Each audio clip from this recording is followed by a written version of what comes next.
Bismillahirrahmanirrahim. Uhayyikum bitahiyyatil Islam wa tahiyyat ahli sunnati wal jamaah. Assalamualaikum warahmatullahi wabarakatuh. Innal hamdalillah nahmaduhu wa nasta'inuhu wa nastaghfiruh wa na'udzu billahi min shururi anfusina wa sayyiati a'malina. May yahdihillahu fala mudilla lahu wa may yudlilhu fala hadiya lahu. Ashhadu an la ilaha illallah wahdahu la syarika lahu wa ashhadu anna Muhammadan 'abduhu wa rasuluh. Sallallahu alaihi wa ala alihi wa sahbihi ajma'in. Allahumma la sahla illa ma ja'altahu sahla wa anta taj'alul hazna idza syi'ta sahla. Rabbi zidni ilma warzuqni fahma. Allahumma 'allimna ma yanfa'una wa anfa'na bima 'allamtana wa zidna ilma. Amma ba'd. Ikhwani fid din, a'azakumullah. Jamaah Mushola Al-Falah, alhamdulillah pada saat ini Allah masih berikan kesempatan untuk kita bisa belajar menuntut ilmu di satu masjid, di satu mushola, di mana kita akan membahas pada pekan kemarin, sudah membahas pekan kemarin hadis yang pertama, yaitu hadis Abdullah bin Umar yang menerangkan tentang Arkanul Islam, rukun-rukun Islam, yaitu syahadat an la ilaha illallah wa anna Muhammadar Rasulullah, kemudian mendirikan salat, menunaikan zakat, shaum Ramadan, dan hajjul bait. Yang hadis ini mudah dihafal, waktu itu masih kecil, memberikan fatwa kepada kaum muslimin selama 60 tahun. Di akhir hayatnya matanya buta, Abdullah bin Umar, dan dia adalah salah seorang sahabat yang terakhir kali meninggal di kota Mekah, yaitu pada tahun 73 Hijriah,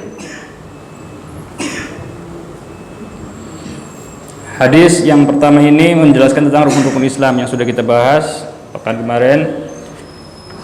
Yang perlu saya tekankan di sini mengenai masalah fawaid dalam hadis ini. Yang pertama, antum sudah siap pulpen sama kertasnya. Faedah yang pertama, antum bisa tulis bahwa hadis ini adalah suatu pokok yang sangat agung yang menerangkan tentang syariat Islam. Hadis ini adalah suatu pokok yang sangat besar, sangat agung untuk mengetahui syariat Islam, karena menerangkan semua tentang rukun-rukun Islam. Itu yang pertama. Yang kedua, kenapa cuma dibatasi 5 ini? Karena ibadah itu dibagi menjadi 2. Ibadah qauliyah yang sifatnya ucapan, yaitu satu orang harus mengucapkan 2 kalimat syahadat, sifatnya ucapan ibadah. Yang kedua adalah fi'liyah. Ibadah fi'liyah adalah ibadah yang dilakukan oleh anggota tubuh ataupun berbentuk harta, yaitu seperti sholat, zakat, puasa, dan haji. Adapun 2 kalimat syahadat itu qauliyah, diucapkan.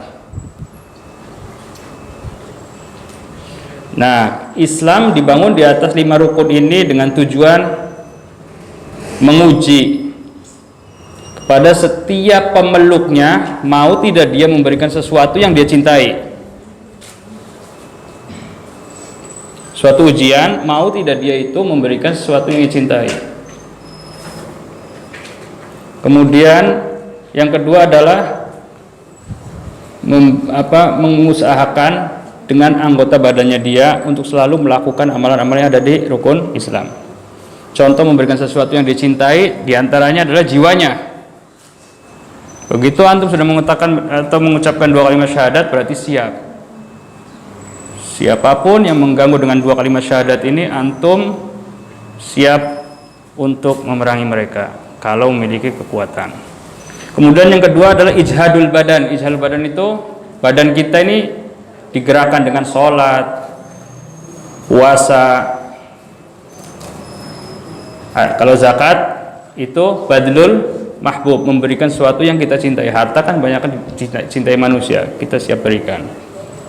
Jadi rukun Islam adalah satu ujian bagi seorang hamba agar dia bisa memberikan sesuatu yang ia cintai dan siap melakukan dengan anggota tubuhnya. Siap melakukan dengan anggota tubuhnya, baik sholatnya, puasanya, hajinya, dan yang lainnya. Itu faedah yang kedua. Faedah yang ketiga, kenapa didahulukan dua kalimat syahadat dibandingkan yang lainnya? Karena tidak akan bermanfaat sholat, zakat, puasa, haji kalau tidak dua kalimat syahadat didahulukan. Dia mengucapkan dua kalimat syahadat, tidak akan bermanfaat ibadahnya. Yang keempat, tidak disebutkan rukun iman di sini dalam hadis ini. Tidak ada rukun iman, adanya rukun Islam. Kenapa? Ya beriman kepada Nabi, beriman kepada malaikat, yang lain tidak ada dalam hadis ini. Karena ketika kita bersaksi bahwa Muhammad SAW adalah utusan Allah, itu mengharuskan kita ini mengimani, membenarkan apa yang datang dari beliau, baik beriman kepada Allah, beriman kepada malaikat, dan yang lainnya. Jadi rukun iman masuk di dalamnya di kalimat syahadat anna Muhammadar Rasulullah. Itu yang keempat, faedah yang keempat. Tidak ada rukun iman tapi masuk ke syahadat anna Muhammadar Rasulullah. Karena segala sesuatu yang datang dari Rasulullah wajib kita imani, kita yakini, kita benarkan. Yang kelima, dalam hadis itu ada faedah satu anjuran untuk mendirikan sholat. Iqamis sholat, mendirikan sholat. Dan itu adalah satu rukun dari rukun-rukun Islam. Yang keenam, anjuran untuk menunaikan zakat dan puasa di bulan Ramadan dan berhaji bagi yang mampu. Ini juga sisa dari rukun-rukun iman yang rukun-rukun Islam. Yang ketujuh, tidak ada anjuran untuk jihad. Dalam hadis itu tidak ada anjuran untuk jihad. Kenapa? Ada dua kemungkinan. Yang pertama, belum diwajibkan. Ketika Rasulullah membawakan hadis ini, belum diwajibkannya jihad. Yang kedua, jihad itu adalah fardu kifayah. Jadi ada dua kemungkinan. Kok tidak disebutkan sih di sini dalam hadis ini masalah jihad? Jawabannya itu. Yang pertama, kemungkinan belum diwajibkan jihad. Yang kedua, bahwa jihad itu adalah fardu kifayah.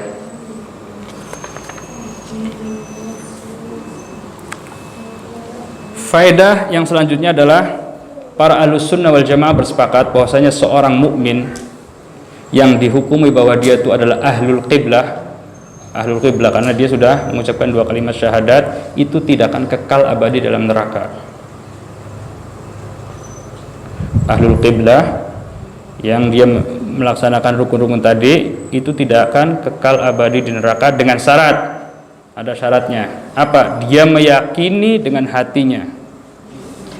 Dia meyakini dengan hatinya, dengan keyakinan yang sangat teguh, tidak ada sedikit pun keraguan. Awas ini. Kalau ada sedikit keraguan, tidak bermanfaat rukun Islamnya. Dengan syarat tidak ada sedikit pun keraguan, dia tidak akan kekal dalam api neraka. Kemudian yang kedua, dia mengucapkan dua kalimat itu. Bukan hanya yakin dalam hati saja, tapi dia ucapkan. Tidak ada keraguan sedikit pun.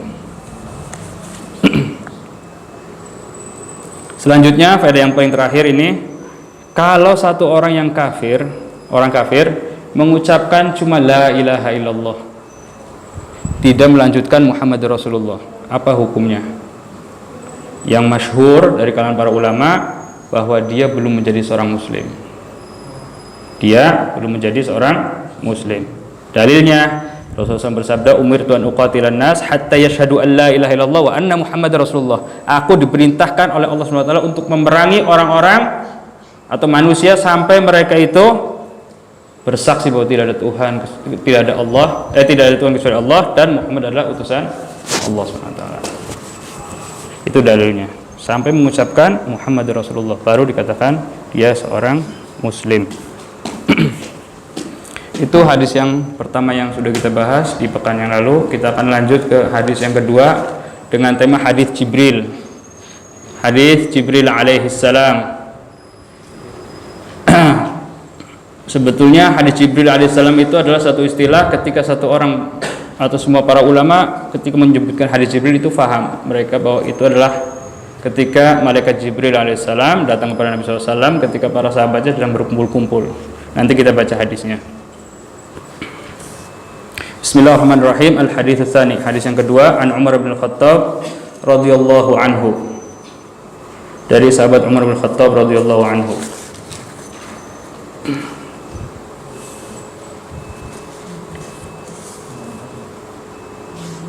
Hadis Jibril ini hadis yang panjang diriwayatkan oleh Imam Muslim. Sebelum kita masuk ke hadis ini, saya ingin menerangkan sedikit tentang kedudukan malaikat Jibril alaihissalam di umat Nabi Muhammad SAW. Dalam satu hadis yang sahih, Rasulullah SAW bersabda, "Idza ahabballahu 'abdan nada Jibril." Kalau seandainya Allah Subhanahu wa taala mencintai hambanya, dia panggil Jibril alaihissalam. Ya Jibril, inni uhibbu fulanan fa ahibbah. Aku mencintai fulan bin fulan, maka cintailah olehmu wahai Jibril. Fa ahabbahu Jibril. Kemudian makhluk yang pertama kali mencintai setelah Allah adalah malaikat Jibril atas perintah Allah Subhanahu wa taala. Allah mencintai seseorang, menyuruh malaikat Jibril yang pertama kali disuruh untuk mencintai orang tadi. Kemudian malaikat Jibril fanada Jibril ahlas sama. Jibril alaihissalam menyeru kepada semua penduduk yang ada di langit, semua para malaikat. Dan dia mengatakan, "Innallaha ahabba fulanan fa ahibbuh."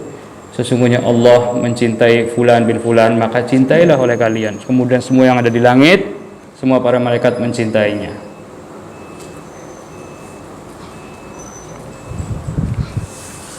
Ketika Rasulullah SAW menjadi nabi yang pertama kali turunkan surat Iqra, menjadi rasul suruh menyampaikan adalah ketika diturunkan surat Al-Muddathir. Ya ayyuhal muddathir qum fa'anzir, suruh sampaikan. Tapi menjadi nabi dengan Iqra. Bismi rabbikal ladzi khalaq, khalaqal insana min 'alaq, Iqra wa rabbukal akram alladzi 'allama bil qalam. 5 ayat itu turun yang pertama menjadi nabi dan menjadi rasul ketika turun surat Al-Muddathir. Surat Al-Muddathir. Setelah surat Al-Muddathir Rasulullah menjadi rasul, turun lagi surat Al-Muzammil. Ini berkaitan dengan malaikat Jibril. Karena apa? Berkaitan dengan malaikat Jibril karena malaikat Jibril menurunkan wahyu kepada Rasulullah SAW. Sehingga di Al-Quran disebutkan dengan namanya yaitu Ar-Ruh Al-Amin. Nazala bihir Ruhul Amin. Ar-Ruhul Qudus adalah malaikat Jibril. Kenapa dinamakan dengan Ar-Ruh? Karena satu malaikat yang membawa wahyu. Satu-satunya malaikat yang membawa wahyu dari awal para rasul sampai ke terakhir Nabi Muhammad SAW. Ruh itu berkaitan dengan jasad. Ruh berkaitan dengan jasad itu semua memiliki, mukmin, kafir memiliki roh dan jasad. Sampai binatang pun memiliki roh sehingga bisa hidup. Cuma yang kedua ini yang dibawa oleh malaikat Jibril ya banyak yang tidak memiliki, yaitu yang berkaitan dengan hati, kehidupan hatinya. Orangnya hidup, ada rohnya tapi hatinya mati. Diajak untuk kebaikan susah. Seperti itu. Nah, makanya disebut dengan Ar-Ruh yang menghidupkan hati manusia. Malaikat Jibril namanya itu adalah Ar-Ruh Al-Amin atau Ar-Ruh Al-Qudus. Ikhwani fiddin azakumullah. Pada awal mulanya salat 5 waktu ketika belum diwajibkan, Rasulullah diwajibkan untuk melakukan salat malam. Ya ayyuhal muzammil qumil laila illa qalila. Jadi salat malam pada awalnya itu seperti wajib bagi mereka, bagi Nabi SAW dan para sahabat yang melakukan salat malam terus. Ketika turun surat Nuh, Rasulullah SAW berpikir, Nabi Nuh mendakwahkan kaumnya 950 tahun, sedangkan umatnya umurnya cuma antara baina sitin wa sab'in, antara 60 sampai 70. Otomatis ibadah orang yang dilakukan ya ketika satu orang memiliki umur yang lebih panjang lebih banyak, dan ibadah yang dilakukan oleh yang umurnya 60-70 jauh. Tapi Rasulullah tidak mengucapkan. Akhirnya turun surat Al-Qadar, Inna anzalnahu fi lailatul qadar wa ma adraka ma lailatul qadar, lailatul qadri khairum min alfi syahrin. Lailatul qadar itu lebih baik dari 1000 bulan. 1000 bulan itu berapa tahun? 84 kurang lebih ya, 84 tahun. Iya.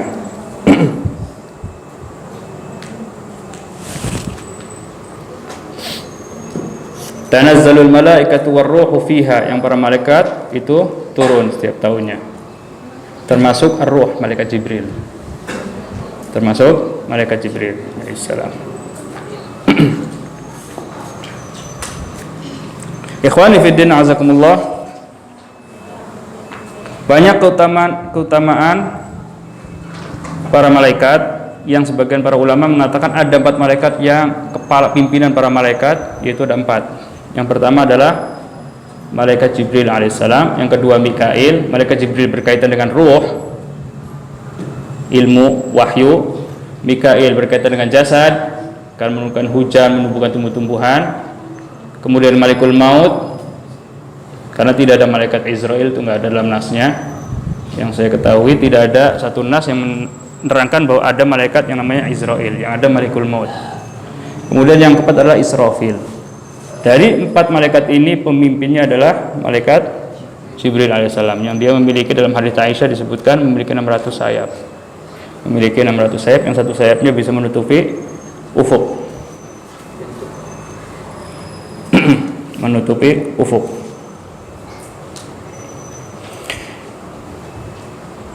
Ketika Allah Subhanahu wa taala mencintai hambanya, yang pertama kali yang disuruh untuk mencintainya adalah malaikat Jibril.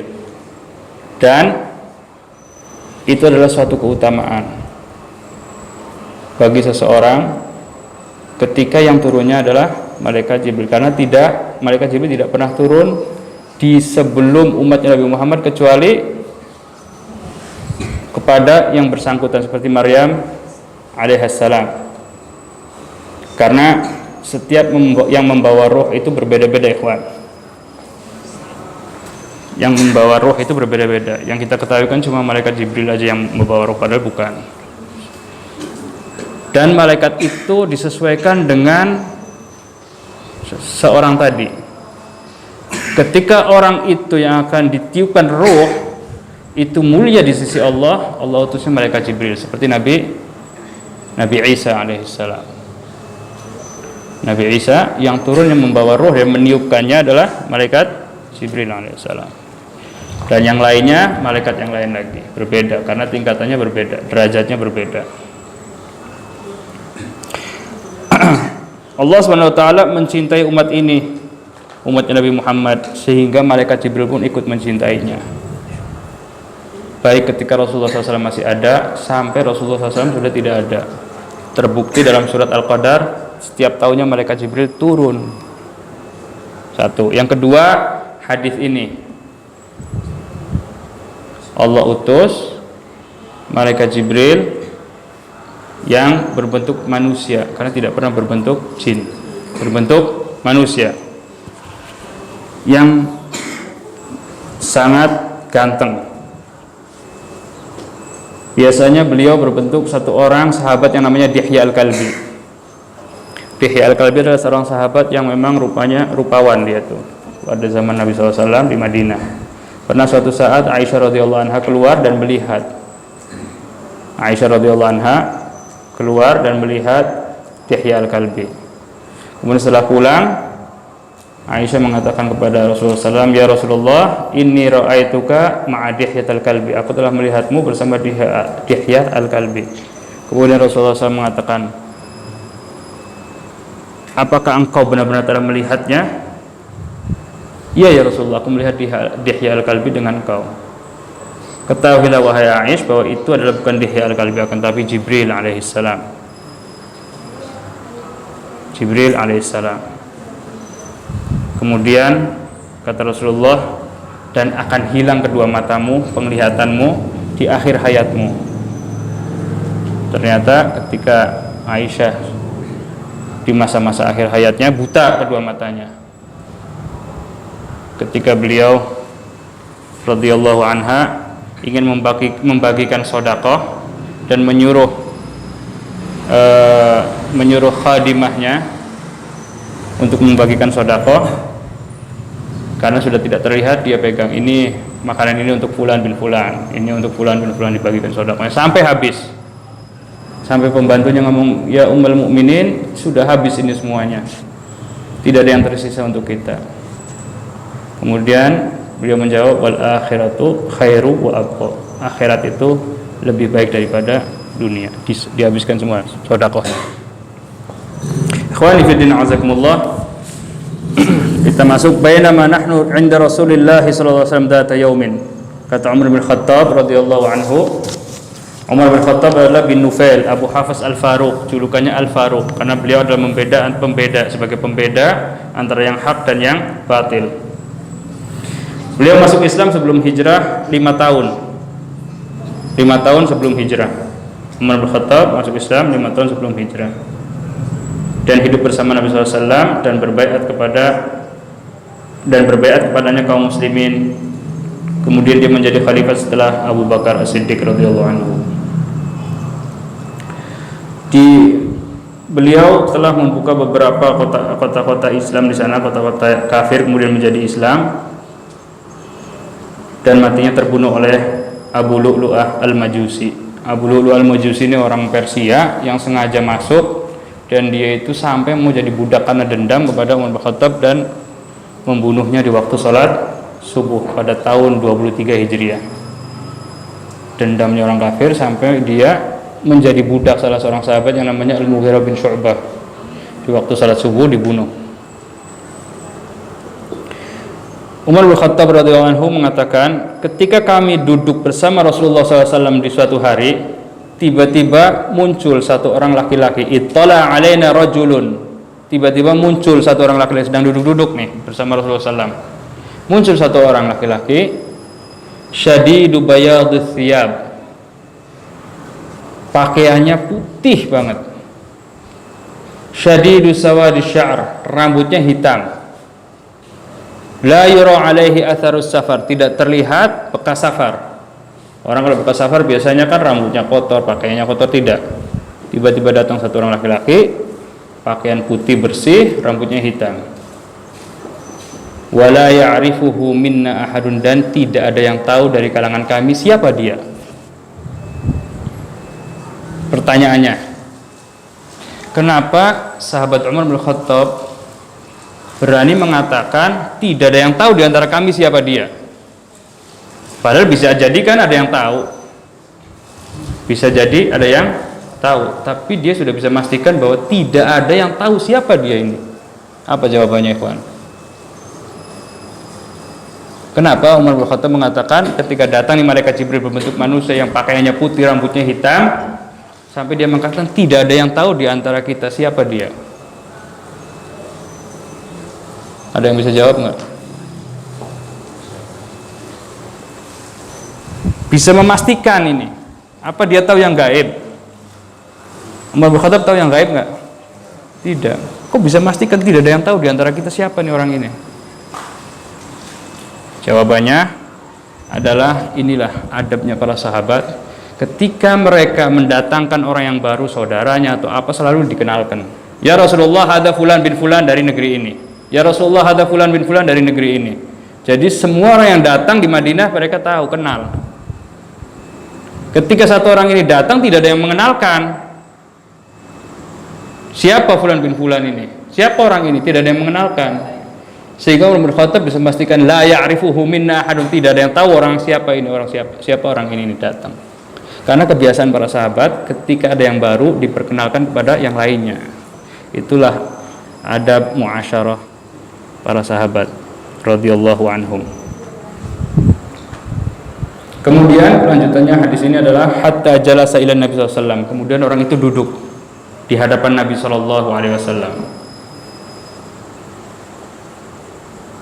Fa asnada rukbatayhi ila rukbatayhi.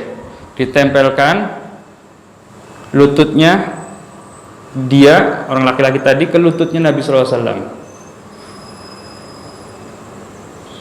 Wa wada'a kaffaihi ala fakhidhihi, dan meletakkan kedua tangannya di atas pahanya sendiri, bukan pahanya Rasulullah, pahanya sendiri. Wa qala ya Muhammad, dan dia mengatakan wahai Muhammad. Ini bikin bingung lagi. Biasanya yang mengatakan ya Muhammad itu siapa? Orang-orang Arab Badui, orang-orang kampung. Sampai turun Al-Hujurat. Ya Muhammad, ya Muhammad, di belakang kamar Rasulullah SAW. Mereka tidak memiliki adab, orang-orang Badui. Ini menjadi masalah lagi di sini nih. Dia mengatakan ya Muhammad, padahal bukan orang Badui. Rambutnya bersih, pakaiannya bersih. Lanjut. Mengatakan ya Muhammad, akhbirni anil Islam.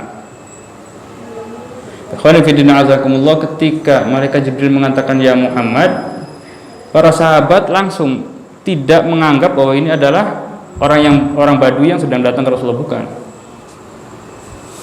Karena sebagian para sahabat ketika orang Badui datang mereka senang, terutama ahli suffah.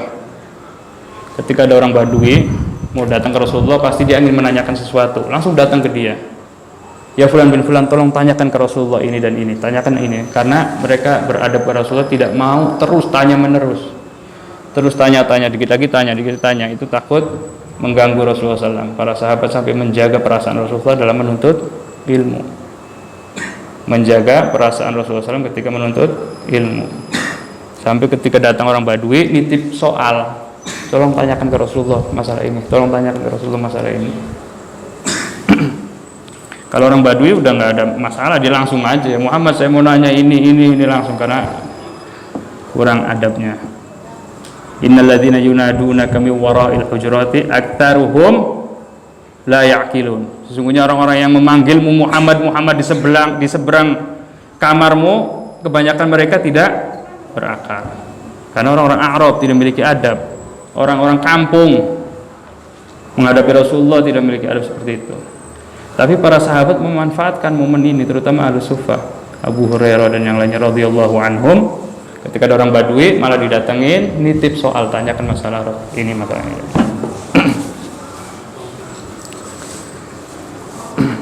Akhbirni 'anil Islam. Kabarkan kepadaku tentang Islam. Faqala Rasulullah SAW, al-Islamu an tashhadu an la ilaha illallah. Yang namanya Islam itu engkau bersaksi tidak ada Tuhan kecuali Allah, tidak ada yang patut disembah kecuali Allah, dengan berhak yang disembah kecuali Allah, dan Muhammad adalah utusan Allah. Wa tuqimus shalah, engkau menegakkan salat. Wa tu'tiyaz zakah, engkau menunaikan zakat. Wa tasuma Ramadan, engkau berpuasa di bulan Ramadan. Wa tahujjal bait in istata'ta ilaihi sabila, dan engkau berhaji ketika engkau mampu. Qala sadaqta. Laki-laki tadi, malaikat Jibril mengatakan sadaqta, engkau benar. Tambah bingung lagi, nanya dibenarkan para sahabat. Sadaqta. Fa'ajibna lahu yas'aluhu wa yusaddiquh. Kami merasa heran, dia nanya malah dia yang benarkan. Kata Umar bin Khattab radhiyallahu anhu. Kemudian lanjut pertanyaan kedua, fa akhbirni 'anil iman. Kabarkan kepadaku apa itu iman. Qala an tu'mina billahi wa malaikatihi wa kutubihi wa rusulihi wal yaumil akhir wa tu'mina bil qadari khairihi wa syarrihi. Yang namanya iman adalah engkau beriman kepada Allah dan beriman kepada malaikat Allah, beriman kepada kitab-kitabnya, beriman kepada rasul-rasulnya, beriman kepada hari akhir, dan beriman kepada takdir yang baik ataupun yang buruk. Qala sadaqta, engkau benar ya Muhammad. Kemudian fa akhbirni anil ihsan. Dan ini menjadi maratibuddin. Tingkatan agama itu ada 3. Yang pertama, orang ketika rukun Islam dilaksanakan dia baru muslim, Islam. Tadi syahadatu an la ilaha illallah dan yang lainnya itu Islam. Yang kedua, al-iman, mukmin. Nah, yang ketiga, malaikat Jibril menanyakan kepada Rasulullah, mal ihsan. Apa itu ihsan? Yang namanya ihsan adalah an ta'budallah ka'annaka tarah fa in lam takun tarahu fa innahu yarah. Engkau beribadah kepada Allah seolah-olah engkau melihat Allah. Kalaupun engkau tidak bisa melihat Allah, maka ketahuilah bahwa Allah melihatmu. Kalau posisi sudah seperti itu namanya ihsan.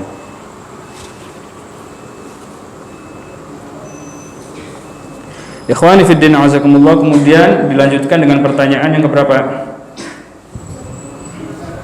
Pertanyaan keberapa? 4. Fa akhbirni 'anis sa'ah. Fa akhbirni 'anis sa'ah. Tentang hari kiamat. Begitu pertanyaan ini ditanyakan oleh malaikat Jibril, baru pada tahu para sahabat bahwa ini bukan manusia. Karena apa? Jawabannya Rasulullah adalah mal mas'ulu anha bi'a'lama minas sa'il. Tidaklah yang ditanya lebih tahu dari yang tanya.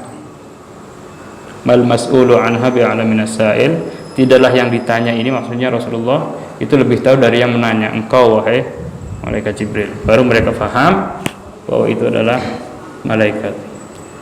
Qala fa akhbirni an amaratiha. Kalau begitu, kabarkan kepadaku tentang tanda-tanda hari kiamat. Karena Rasulullah tidak tahu kapan terjadi hari kiamat, sebutkan tanda-tandanya.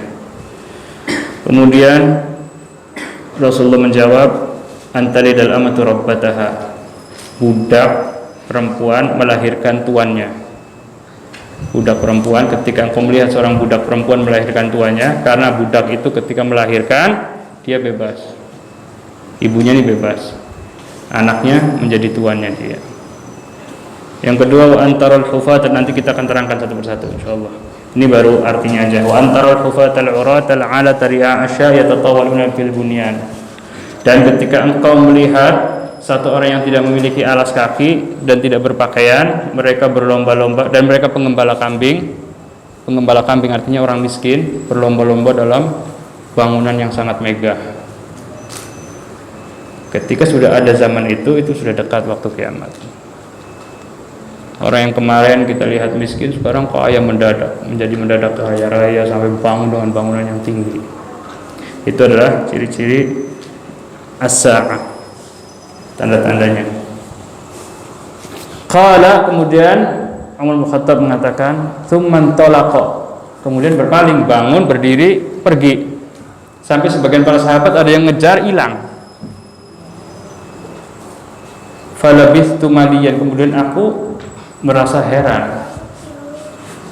Datang, pakaiannya putih, rambutnya hitam, tidak kelihatan habis safar. Kemudian nanya, setelah menanya dibenarkan dengan berapa pertanyaan tentang Islam. 1, kedua iman, 3 ihsan, keempat tentang hari kiamat, yang kelima adalah tanda-tandanya. Setelah selesai pergi.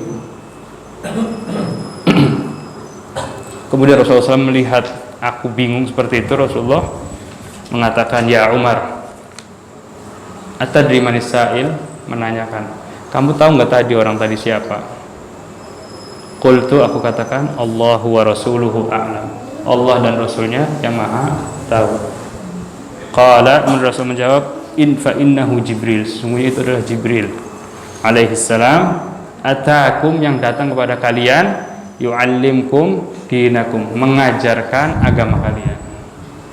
Pertanyaannya, ada nggak pernah malaikat Jibril datang mengajarkan kepada umat selain umat Nabi Muhammad SAW sebelum-sebelumnya?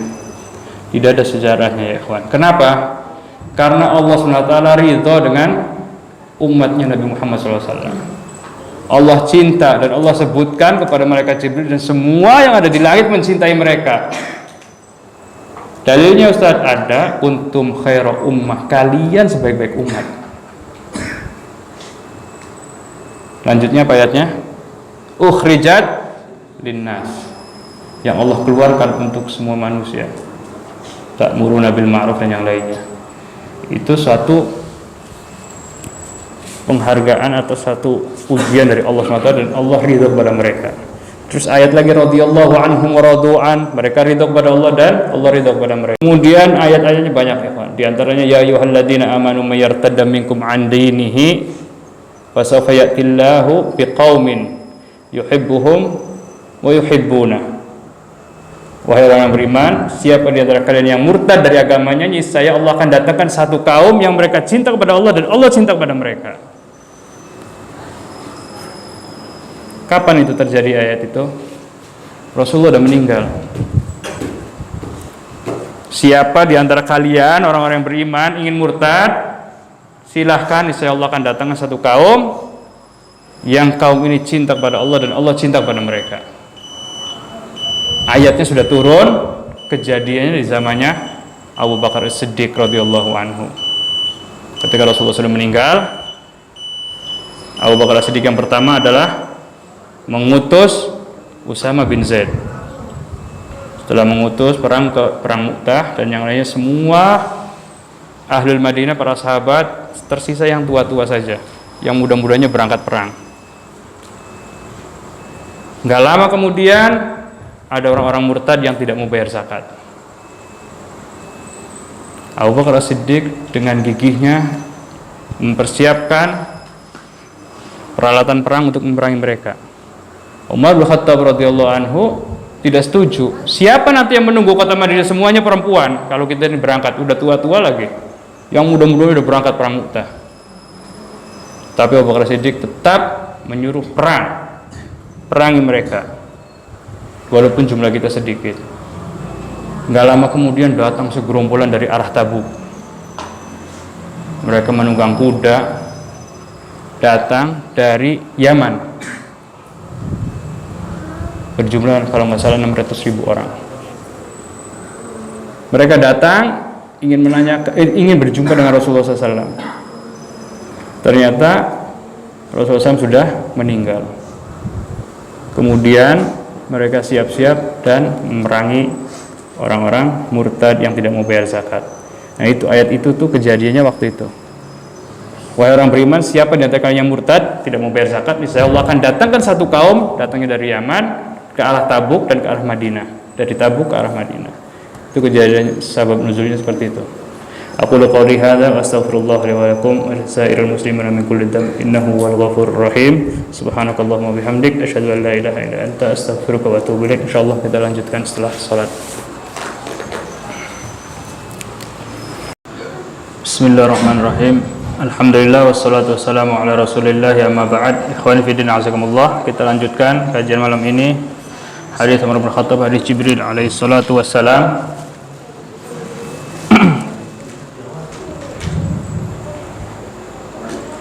Hadis ini adalah satu hadis yang sangat agung karena mencakup tentang Islam, iman, dan ihsan.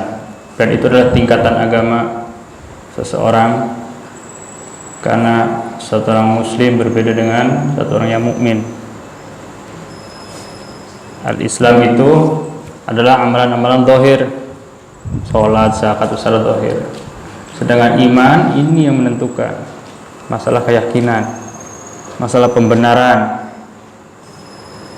terutama amalan qalb, amalan hati. Jadi tingkatan seorang muslim dengan mukmin itu lebih tinggi seorang mukmin. Di atasnya seorang mukmin adalah muhsin, seorang yang berbuat ihsan.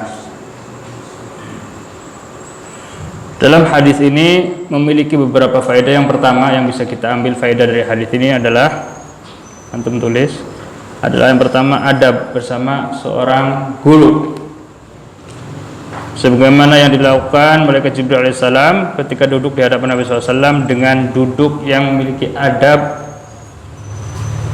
penuh dengan adab, sehingga kita bisa menyontohnya.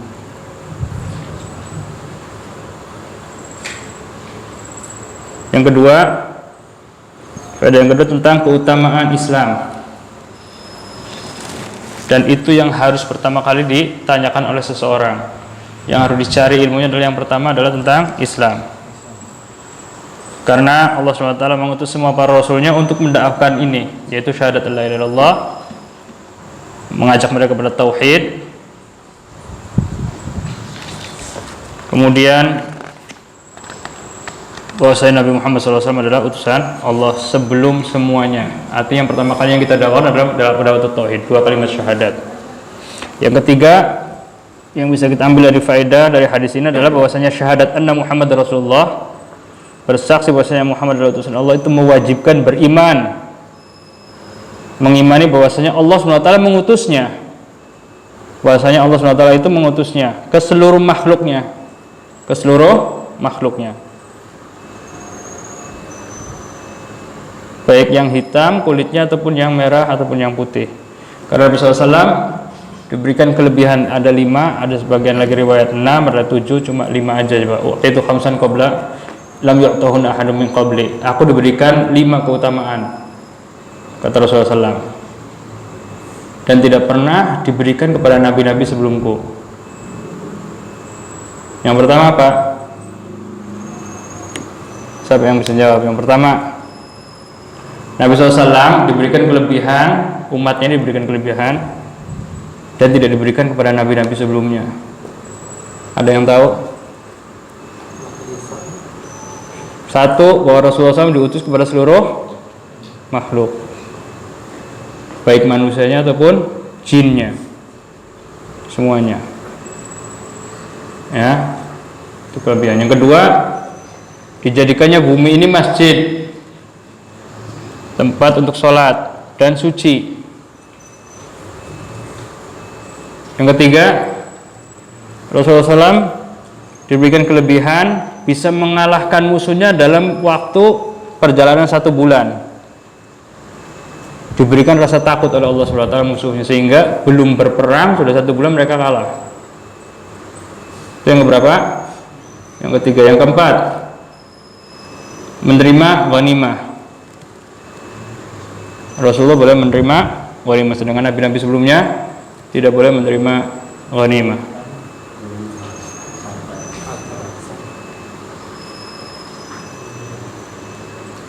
Yang kelima apa? Yang terakhir,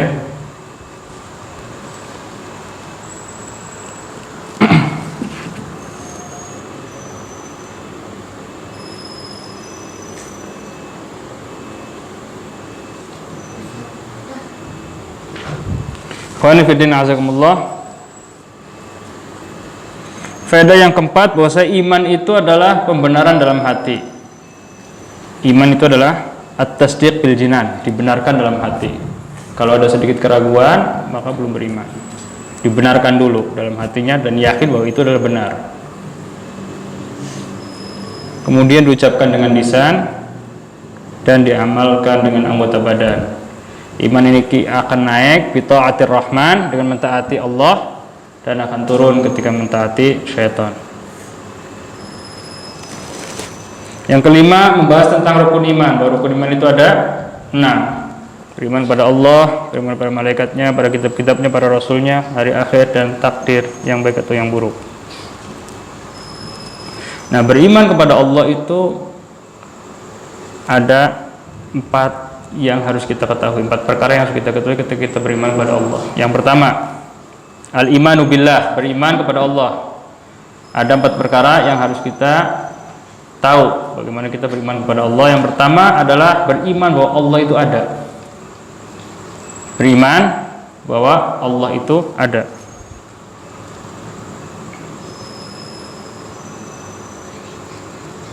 Yang kedua, beriman kepada rububiyahnya. Rububiyah, sesuatu yang berkaitan dengan perbuatan Allah, seperti menciptakan, dan Allah lah yang memiliki, dan Allah lah yang mengatur, al-mudabbir, yang mengatur semuanya.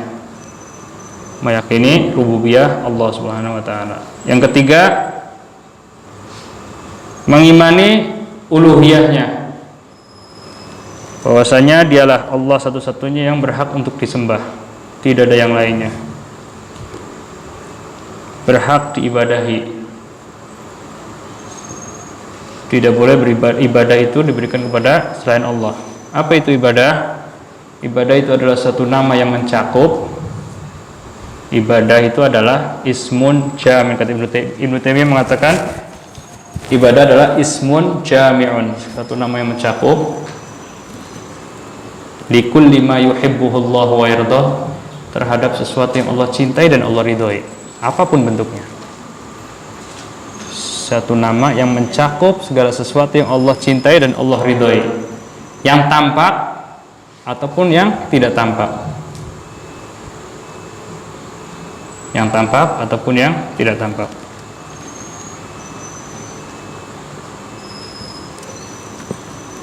Nah, itu uluhiyah. Semua peribadatan kita berikan pada Allah Subhanahu wa taala, tidak boleh kepada yang lainnya. Yang keempat, mengimani nama-namanya dan sifat-sifatnya. Nama-nama Allah memiliki nama Asmaul Husna dan memiliki sifat-sifat yang sangat tinggi. Di mana kita menetapkan bahwa Allah memiliki nama-nama dan Allah juga memiliki sifat, dan setiap nama Allah mengandung sifat. Ar-Rahman, nama Allah, sifatnya adalah rahmah, kasih sayang.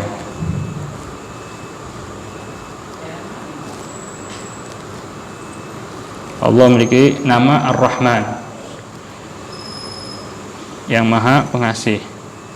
Nabi SAW, Ar-Rahimun yarhamuhumur Rahman, bersabda, orang-orang yang memberikan kasih sayang akan disayang oleh Allah SWT. Irhamu man fil ardi yarhamkum man fis sama.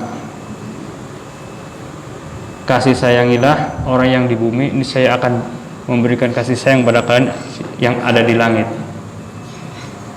Jadi sifat rahmah ini adalah pemberian dari Allah SWT. Satu rahmah itu adalah pemberian dari Allah SWT, sehingga dia bisa berlemah lembut, menyayangi kepada sesama saudaranya muslim. Dan itu satu rahmah yang Allah berikan kepada hamba-hambanya. Fabima rahmatin minallahi lintalahum. Rasulullah diberikan sifat lemah lembut, lintalahum, dan itu adalah satu rahmat dari Allah Subhanahu wa taala. Jadi ada empat. Yang pertama, beriman kepada Allah itu adalah satu, beriman bahwa Allah itu ada. Yang kedua, kita beriman dengan rububiyahnya. Ketiga, uluhiyahnya. Yang keempat adalah kita mengimani bahwa Allah memiliki nama-nama dan sifat-sifat. Faedah yang keenam, beriman kepada semua rasul. Harus beriman kepada semua rasul. Kalau seandainya beriman ke salah satu rasul dan tidak mengingkari selainnya, maka dia bukan termasuk yang beriman kepada rasul, dan dia kafir. Rasul yang pertama siapa, ya ikhwan fiddin, azakumullah? Rasul yang Allah utus pertama siapa? Nabi Nuh. Allah sebutkan kadzabat qaumun Nuhin al-mursalin, padahal belum diutus rasul-rasul yang lainnya. Telah mendustakan kaum Nuh semua para rasul. Padahal rasul yang pertama adalah Nabi Nuh, adalah Rasulullahnya adalah Nuh alaihissalam. Belum diutus rasul-rasul yang lainnya. Tapi Allah katakan kadzabat, telah mendustakan kaum Nuh, kaumnya Nuh, al-mursalin, semua para rasul. Padahal dia kaumnya Nuh itu mendustakan Nabi Nuh atau Rasul Nuh. Satu. Jadi wajib mengimani semua para rasul. Kalau ada salah satu rasul yang tidak diimani, maka dia kafir. Dalilnya tadi surat Asy-Syu'ara ayat 105. Yang ketujuh, wajib mengimani kitab-kitab Allah yang masih asli dan tidak ada campurannya atau dirubah. Bahwa kita ini mengimani Allah itu menurunkan kitab-kitabnya kepada para nabi-nabinya. Akan tapi semua itu, bahwa kita yakin bahwa itu adalah dari Allah SWT. Taurat, Injil, Zabur, yang lainnya itu dari Allah SWT. Akan tapi semuanya itu sudah dimansuh, sudah dihilangkan hukumnya dengan Al-Quran, sehingga tidak bisa diamalkan kembali. Yang kedelapan, beriman dengan hari akhir, yaitu yaumul qiyamah, termasuk mengimani awal akhirat, yaitu kubur, dengan nikmat kubur dan adabnya. Nikmat kubur dan adabnya. Banyak orang mendustakan tentang kenikmatan yang ada dalam kuburan ataupun adab yang ada di kuburan. Nah, adapun masalah fitnah kubur itu berbeda. Fitnah kubur itu adalah pertanyaan. Fitnah kubur itu pertanyaan. Man rabbuka, man nabiyuka, ma dinuka, itu fitnah, pertanyaan. Dan yang akan menjawab adalah amalannya. Yang akan menjawab itu adalah amalannya. Yang kesembilan, wajib beriman kepada takdir yang baik ataupun yang buruk. Dan takdir tidak ada keburukan sama sekali. Kita harus yakini bahwa takdir itu tidak ada keburukan sama sekali. Itu ada hikmah dari sisi Allah SWT, akan ada kebaikan di belakang keburukan tadi. Kok kenapa usah dinamakan takdir buruk? Memang buruk karena menimpanya itu suatu sakit, misalkan sakit sesuatu yang tidak kita sukai, itu keburukan. Tapi di belakang sakit ini menggugurkan dosa-dosa orang tadi. Jadi kelihatannya itu buruk, tapi di belakangnya itu adalah suatu kebaikan.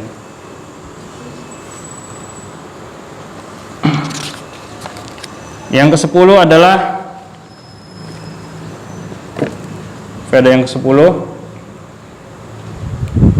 tingkatan ihsan adalah tingkatan yang paling tinggi, dan itu lebih afdol daripada iman, karena ketingkatan ihsan itu sudah tingkatnya muraqabah, selalu mengawasi diri bahwa Allah melihatnya, walaupun dia tidak melihat Allah, Allah melihatnya, terutama dalam bab urusan ibadah. Muraqabah masalah niat, muraqabah masalah hati, muraqabah semuanya. Karena ibadah itu bukan hanya gerak-gerik badan saja, ikhwan. Yang terpenting adalah menjaga hatinya, niatnya, ikhlasnya, semuanya. Nah, itu tingkatan yang paling tinggi, dan dia yakin bahwa Allah bersama, sedang melihatnya, sedang memantaunya. Karena dalam satu hadis yang sahih, idza shalla ahadukum fa innallaha baina wajhihi. Kalau seorang sholat, itu Allah ada di hadapannya. Semua orang yang sholat, kalau Rasulullah, itu Allah ada di hadapannya. Ketika dia menghadap dengan hatinya, Allah ada. Dan menghadap itu adalah menghadap badannya dan hatinya, semuanya. Jadi ketika satu orang itu sudah mulai lalai, Allah pergi. Makanya pahalanya sholat seseorang itu berbeda-beda. Ketika dia khusyuk, semakin dia itu tumanina, semakin khusyuk tingkatan pahalanya lebih tinggi. Jadi kita sholat di musola ini, pergi nih masing-masing pahalanya berbeda-beda. Pahalanya beda-beda. Makanya itu yang perlu diperhatikan. Amalan hati itu penting. Sehingga Imam Sufyan Ats-Tsauri mengatakan, ma'alajtu syai'an ashadda alayya mu'alajati min niyati. Yang paling susah itu jaga niat. Kalau beramal mah gampang, yang jaga niatnya ini yang susah. Aku tidak pernah mendapatkan sesuatu yang lebih susah dari memperbaiki niatku, kata Sufyan Ats-Tsauri. Karena kalau sudah melenceng sedikit, hilang semua amalannya. Ada sedikit ria aja hilang. Ikhwani fillah azakumullah, yang ke-11, yang terakhir, bahwasanya satu orang yang alim, dianggap alim, Rasulullah SAW ditanya oleh malaikat Jibril. Ketika ditanya dia tidak tahu, jawabannya mal mas'ulu anha bi'alamin as-sa'il. Itu jawabannya Rasulullah kepada malaikat Jibril. Tapi ketika Umar bin Khattab ditanya oleh Rasulullah, tahukah engkau siapa tadi? Jawabannya adalah Allahu wa rasuluhu a'lam. Jadi mengucapkan kalimat wallahu a'lam ketika ditanya itu adalah setengah dari ilmu, kata sebagian para ulama. Hal yang demikian ini tidak menurunkan derajatnya dia menjadi alim, menjadi tidak alim, tidak. Justru itu adalah waraknya dia dan takwa, kehati-hatiannya dia untuk ketika menjawab pertanyaan. Jangan nggak paham tapi menjawab. Ucapan wallahu a'lam itu setengah dari ilmu, kata.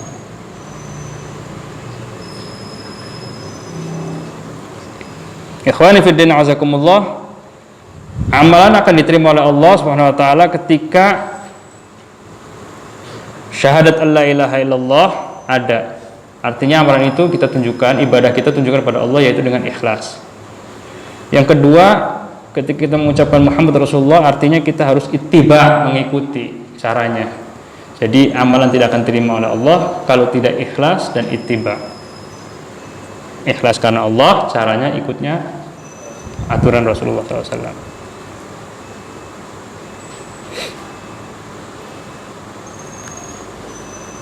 Di antara contoh-contoh ibadah seperti berdoa, meminta, niat, nazar, bersumpah, sembelih, menyembelih, itu termasuk ibadah yang harus kita tujukan kepada Allah Subhanahu wa taala.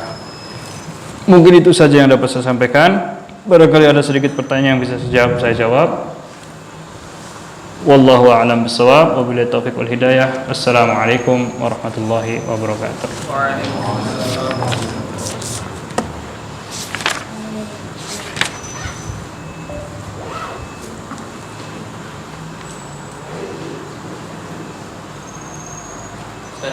Baik.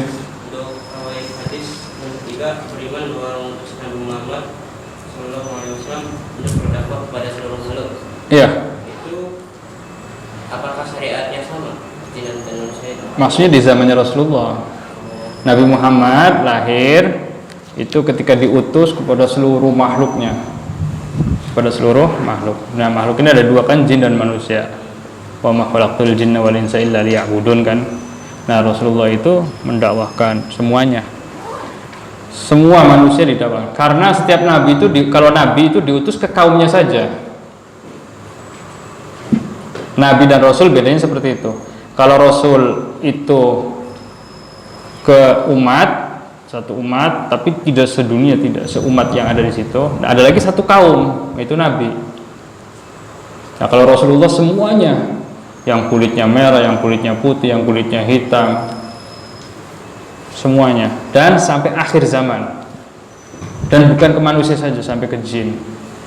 Mereka juga termasuk mukallafin, orang-orang yang dibebani dengan syariat Islam, syariat. Paham ya? Ya itu.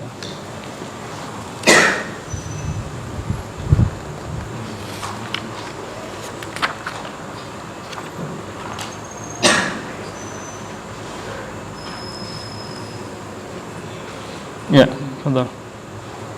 Waktu istri Nabi melihat malaikat Jibril kan pada akhir hayatnya dibutakan.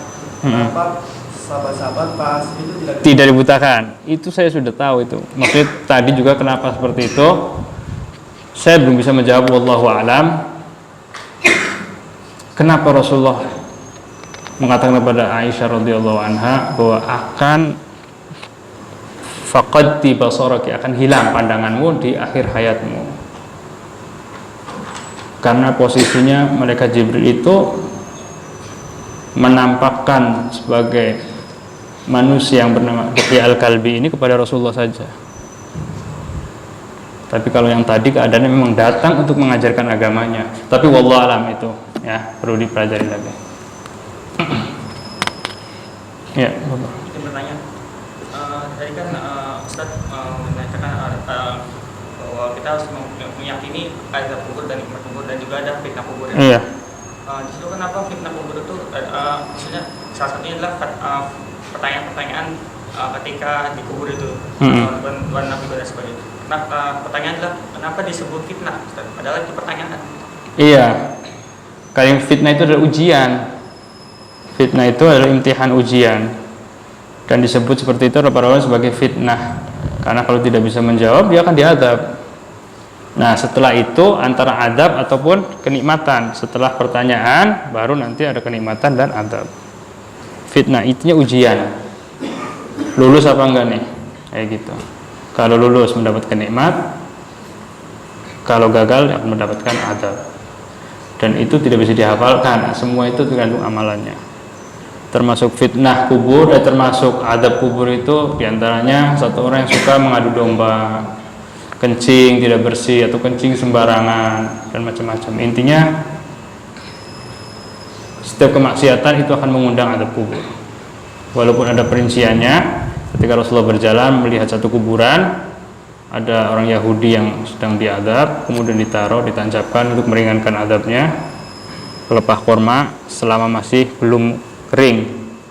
Nah, itu satunya adalah Al-Mannan. yang suka mengadu domba. Satunya lagi la yastatir minal baul, ketika kencing dia tidak bersih, atau kencing sembarang di tempat umum, itu bisa kena azab kubur.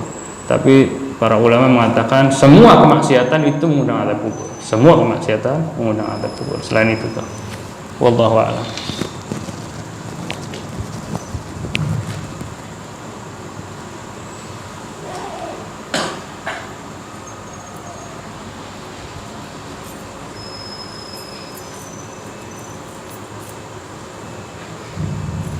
Kalau udah nggak ada pertanyaan, ada yang mau nanya, gantian. Iya. Ada yang hafal nggak hadis pertama?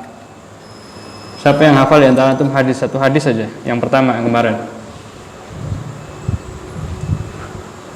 Apa tidak ada catatannya sih ya? Padahal di buku Imam Arba'in Nawawi ada itu. Hadis Abdullah bin Umar. Yang namanya ilmu itu belajar untuk dihafal.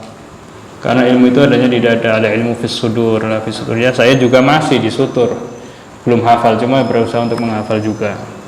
Antumnya pun sama, berusaha untuk menghafal. Jadi hadis yang pertama Abdullah bin Umar, buniyal islamu ala khamsin, syahadatu an la ilaha illallah wa anna muhammadar rasulullah, wa iqamis salah, wa ita'iz zakah, wa shaumi ramadan, wa hajjul bait, ini istata'ta ilaihi sabila. Itu hadis yang pertama, rawahu Muslim.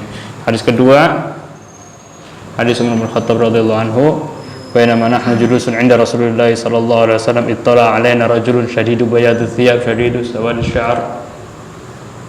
Terus la ya'rifu ahadun minna ahadun fa asnada rukbatayhi ila rukbatayhi wa wada'a kaffayhi 'ala fakhidhihi, dan yang lanjutnya. Seperti itu, belajar menghafal.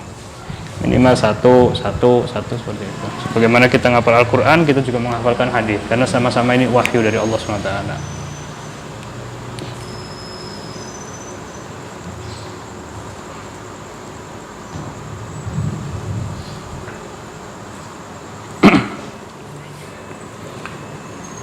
Apa itu ihsan, akhi?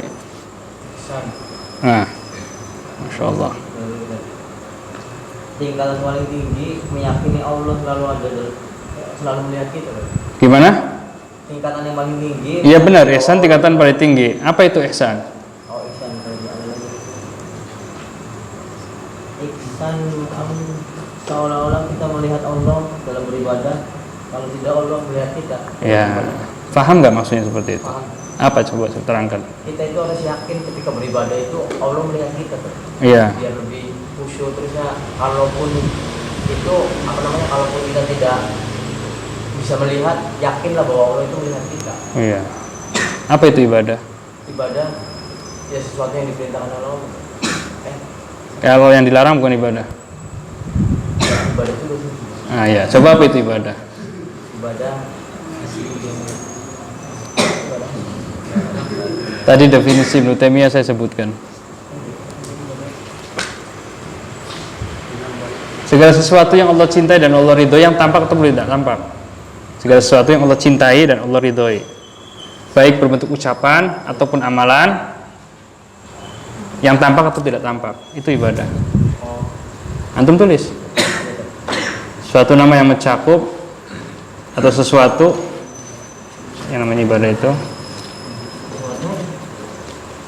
yang mencakup, satu nama yang mencakup segala sesuatu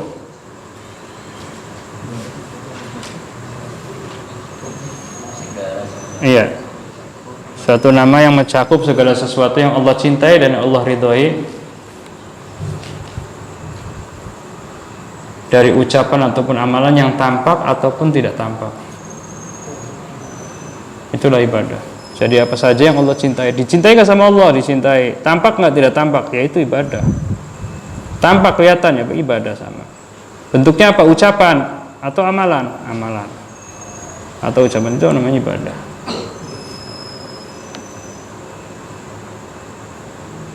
Senyum ibadah nggak?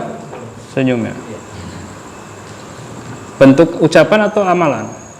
bentuk ucapan. Ya, kalau senyumnya itu bukan kepada Allah, untuk Allah, berarti Bukan ibadah. memalingkan ibadah kepada selain Allah enggak? Ya mungkin kalau bukan karena Allah. Bukan karena Allah senyumnya. Hatta senyum pun antum itu ada satu ibadah yang antum harus berikan untuk Allah. Senyum ke orang lain gimana tuh?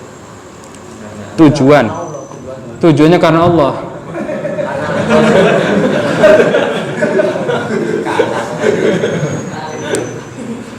Ya, itu suatu yang Allah cintai. Antum berikan untuk Allah, bukan untuk yang lainnya.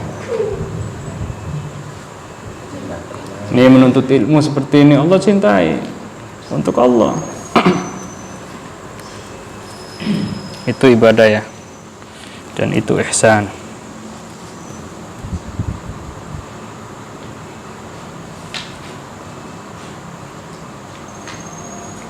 Syahadat alla ilaha illallah. Antum, fadhal. Iman kepada Allah itu ada berapa yang harus kita yakini? Beriman kepada Allah. Satu, Allah itu ada. Yang kedua, iya. Terus,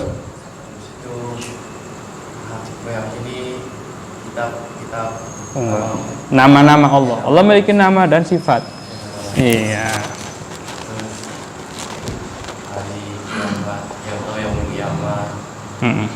Itu beriman, rukun-rukun iman kalau itu. Ikhwani fi din azakumullah, ada satu cerita terakhir untuk sebagai penutup ini ya, sebagai penutup mengenai kalimat la ilaha illallah. Itu adalah kunci satu orang masuk ke surga. Man kana akhiru kalamihi la ilaha illallah dakhalal jannah. Orang yang mengucapkan kalimat la ilaha illallah di akhir hayatnya dia akan masuk surga. Dari ada seorang ulama di kalangan Bani Abbas, zaman Abbasiyah. Dia seorang ulama yang pandai dan pintar, saya lupa namanya. Dia memiliki 2 murid. Nah, seorang ulama ini gurunya sedang keadaan sakit, hampir meninggal. Hampir meninggal, sebentar lagi meninggal, mungkin nazar atau apa. Tapi sebelum nazar mereka datang muridnya ini dua-duanya. Muhaddis, orang ahli hadis, gurunya orang hadis. Muridnya yang datang ini nengokin gurunya, mau mentalkinkan cuma segan. Seorang ulama besar masa harus ditalkini, dengan kita orang muridnya. Akhirnya mereka punya cara menyebutkan sanad hadis man kana akhiru kalamihi la ilaha illallah dakhalal jannah. 2 murid ini nyebutin, ternyata dua-duanya sanadnya salah. Yang satu nyebutin salah, yang satunya lagi nyebutin salah. Akhirnya gurunya dengar sampai nyebutin la ada fulan an fulan haddatsana fulan an fulan an fulan an fulan, sampai qala Rasulullah SAW man kana akhiru kalamihi la ilaha illallah, cabut nyawanya. Belum menyelesaikan dakhalal jannahnya belum. Dicabut nyawanya oleh Allah. Man kana akhiru kalamihi la ilaha illallah, seharusnya kan dilanjutin dakhalal jannah. Begitu la ilaha illallah dicabut nyawanya oleh Allah Subhanahu wa taala. Husnul khatimah.